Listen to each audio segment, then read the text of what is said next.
Bonsoir et merci d'être avec nous sur Journal de guerre. Au 175e jour de la guerre entre le Hamas et Israël, voici ce qu'il fallait retenir de la journée à 19h, heure de Beyrouth.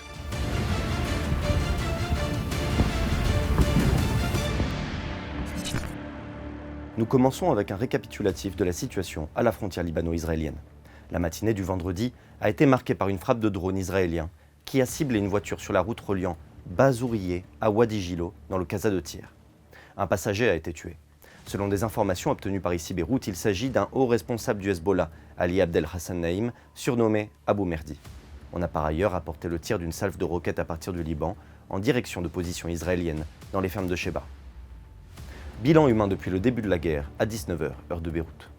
Au moins 32 623 Palestiniens ont été tués dans les bombardements et les assauts terrestres israéliens, selon les derniers chiffres du ministère de la Santé de Gaza. Du côté israélien, le bilan officiel reste de 1160 tués, pour la plupart des civils, selon un décompte de l'AFP, établi à partir des données officielles israéliennes. Selon un dernier bilan communiqué par l'armée israélienne, 254 de ses soldats ont été tués au combat dans la bande de Gaza.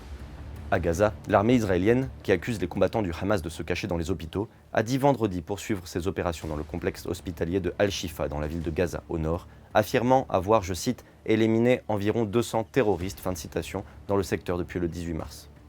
Des bombardements israéliens ont de nouveau frappé vendredi la bande de Gaza, territoire palestinien assiégé, dont la population fait face à une famine imminente, selon le Programme alimentaire mondial, à près de 6 mois après le début de la guerre. En lien avec le conflit de Gaza, au moins 42 militaires syriens ont été tués dans une frappe israélienne qui a visé vendredi, à l'aube, la région d'Alep dans le nord de la Syrie, a indiqué l'Observatoire syrien des droits de l'homme. Sur le front diplomatique, le Premier ministre israélien Benyamin Netanyahou a donné son feu vert à un nouveau cycle de pourparlers à Doha et au Caire, en vue d'une trêve à Gaza, a indiqué vendredi son bureau, après que les négociations semblaient dans l'impasse. Merci de nous avoir suivis sur Ici Beyrouth. On se retrouve demain pour un autre résumé de la situation.